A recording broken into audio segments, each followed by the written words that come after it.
ಮುಂಬೈನಲ್ಲಿಂದು ಭಾರತ ಫ್ರಾನ್ಸ್ ನಾವೀನ್ಯತಾ ವೇದಿಕೆ ಉದ್ಘಾಟನಾ ಸಮಾರಂಭದಲ್ಲಿ ಪ್ರಧಾನಿ ನರೇಂದ್ರ ಮೋದಿ ಹಾಗೂ ಫ್ರಾನ್ಸ್ ಅಧ್ಯಕ್ಷ ಎಮ್ಯಾನ್ಯುಯಲ್ ಮ್ಯಾಕ್ರನ್ ಪಾಲ್ಗೊಂಡಿದ್ದರು. ಈ ವೇಳೆ ವಿದೇಶಾಂಗ ಸಚಿವ ಡಾ ಎಸ್ ಜೈಶಂಕರ್, ರಾಷ್ಟ್ರೀಯ ಭದ್ರತಾ ಸಲಹೆಗಾರ ಅಜಿತ್ ದೋವಲ್ ಸೇರಿದಂತೆ ಉಭಯ ದೇಶಗಳ ಪ್ರಮುಖರು ಉಪಸ್ಥಿತರಿದ್ದರು. ಬಳಿಕ ಪ್ರಧಾನಿ ನರೇಂದ್ರ ಮೋದಿ 2026ರ ವರ್ಷವನ್ನು ಭಾರತ ಫ್ರಾನ್ಸ್ ನಾವೀನ್ಯತಾ ವರ್ಷವನ್ನಾಗಿ ಆಚರಿಸಲು ನಿರ್ಧರಿಸಲಾಗಿದೆ. ಇದು ಕೇವಲ ಆಚರಣೆಯಲ್ಲ, ಉಭಯ ದೇಶಗಳ ಬದ್ಧತೆಯಾಗಿದೆ. ಭಾರತ ಫ್ರಾನ್ಸ್ ತಂತ್ರಜ್ಞಾನ ವಲಯ ಸೇರಿದಂತೆ ವಿವಿಧ ಕ್ಷೇತ್ರಗಳಲ್ಲಿ ಜೊತೆಯಾಗಿ ಕೆಲಸ ಮಾಡಲಿವೆ. ಇದರಿಂದಾಗಿ ಪರಸ್ಪರ ನಂಬಿಕೆಯನ್ನು ಮತ್ತಷ್ಟು ಬಲಪಡಿಸುವ ಜೊತೆಗೆ ಸಂಬಂಧಗಳ ಸುಧಾರಣೆಗೂ ನೆರವಾಗಲಿದೆ. ಜೊತೆಗೆ ಸೃಜನಶೀಲತೆಯ ಜಗತ್ತಿಗೆ ಉತ್ತಮ ಭವಿಷ್ಯ ರೂಪಿಸಲು ಸಹಕಾರಿಯಾಗಲಿದೆ ಎಂದು ತಿಳಿಸಿದರು. ಸಾವಿರಾರು ವರ್ಷಗಳಿಂದಲೂ ಭಾರತ ಗಣಿತ, ಔಷಧ, ಲೋಹಶಾಸ್ತ್ರ, ವಾಸ್ತುಶಿಲ್ಪದಂತಹ ಕ್ಷೇತ್ರಗಳಲ್ಲಿ ಮನುಕುಲಕ್ಕೆ ಪ್ರಯೋಜನವಾಗುವ ಹೊಸತನವನ್ನು ಕಂಡುಕೊಂಡಿದೆ. 21ನೇ ಶತಮಾನದಲ್ಲೂ ಭಾರತದ ಯುವಕರು ಜಾಗತಿಕ ಒಳಿತಿಗಾಗಿ ನಾವೀನ್ಯತಾ ಹಾದಿಯಲ್ಲಿ ಮುನ್ನಡೆಯುತ್ತಿದ್ದಾರೆ. ದೇಶ ನವೋದ್ಯಮ ಪರಿಸರ ವ್ಯವಸ್ಥೆಯಿಂದ ಹಿಡಿದು ವಿಶ್ವ ದರ್ಜೆಯ ಸಂಶೋಧನಾ ಪ್ರಯೋಗಾಲಯದವರೆಗೂ ಆವಿಷ್ಕಾರಕ್ಕೆ ಸಾಕ್ಷಿಯಾಗಲಿದೆ ಎಂದು ಹೇಳಿದರು. ವಿಕಸಿತ ಭಾರತದ ಪಯಣದಲ್ಲಿ ನಾವೀನ್ಯತೆ ಎಂಜಿನ್ ಆಗಿ ಕಾರ್ಯನಿರ್ವಹಿಸುವ ಅಗತ್ಯವಿದೆ. ಈ ವರ್ಷದ ಮುಂಗಡ ಪತ್ರದಲ್ಲಿ ನಾವೀನ್ಯತೆ ಪರಿಸರ ವ್ಯವಸ್ಥೆ ಬಲವರ್ಧನೆಗೆ ಆದ್ಯತೆ ನೀಡಲಾಗಿದೆ. ದೇಶದ 15,000 ಶಾಲೆಗಳು ಮತ್ತು 500 ಕಾಲೇಜುಗಳಲ್ಲಿ ವಿಶೇಷ ಪ್ರಯೋಗಾಲಯಗಳ ಸ್ಥಾಪನೆಗೆ ನಿರ್ಧರಿಸಲಾಗಿದೆ.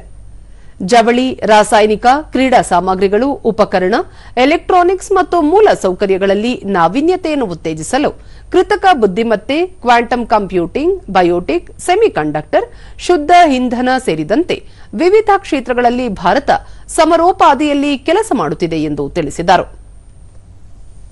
और क्लीन एनर्जी में हम मिशन मोड पर काम कर रहे हैं.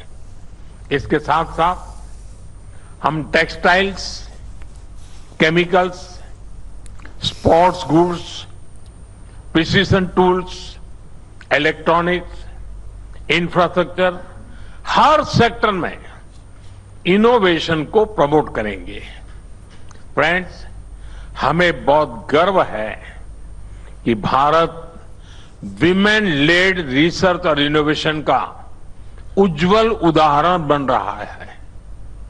आज लगभग 50% स्टार्टअप्स में कम से कम एक विमेन डायरेक्टर है. एक बहुत बड़ी संख्या में छात्राएं स्टेम ग्रेजुएट्स बन रही हैं. कृषि, स्वास्थ्य या फिर space missions, women are leading everywhere.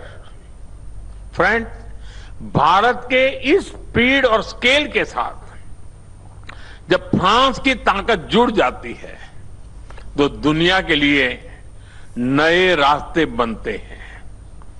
आज भी यहां दोनों देशों के बेस्ट माइंड्स एक साथ आए हैं. आज दोनों देश एक दूसरे के टैलेंट का खुले दिल से स्वागत कर रहे हैं. From Kolhapur, right here in this state. Emmanuel Macron, ಭಾರತೀಯ ನಾಯಕತ್ವ ಗಟ್ಟಿಯಾಗಿದೆ. ಇದರಿಂದಾಗಿ ಭಾರತದಲ್ಲಿ ಹಲವು ಉನ್ನತ ಮಟ್ಟದ ಉದ್ಯಮಗಳು ಆರಂಭವಾಗುತ್ತಿವೆ. ಅಲ್ಟ್ರಾಟೆಕ್ ಇಂಕ್ ಮತ್ತು ಮೈಕ್ರೋಸಾಫ್ಟ್ ಸೇರಿದಂತೆ ಅಂತಾರಾಷ್ಟ್ರೀಯ ಸಂಸ್ಥೆಗಳನ್ನು ಭಾರತದ ಮುಖ್ಯ ಕಾರ್ಯನಿರ್ವಹಣಾಧಿಕಾರಿಗಳು ಮುನ್ನಡೆಸುತ್ತಿದ್ದಾರೆ. ಭಾರತ ಜಾಗತಿಕ ನಾವೀನ್ಯತೆಯ ಪ್ರಮುಖ ಚಾಲಕ ಶಕ್ತಿಯಾಗಿ ಕಾರ್ಯನಿರ್ವಹಿಸುತ್ತಿದೆ. ಉಭಯ ದೇಶಗಳ ನಡುವಿನ ಐತಿಹಾಸಿಕ ಸ್ನೇಹ ಸಂಬಂಧವನ್ನು ಮತ್ತಷ್ಟು ಬಲಪಡಿಸುವ ಉದ್ದೇಶ ಹೊಂದಲಾಗಿದೆ ಎಂದು ಹೇಳಿದರು. Does not just participate to global innovation. India leads it. From Silicon Valley to the Champs-Élysées and from technology to culture.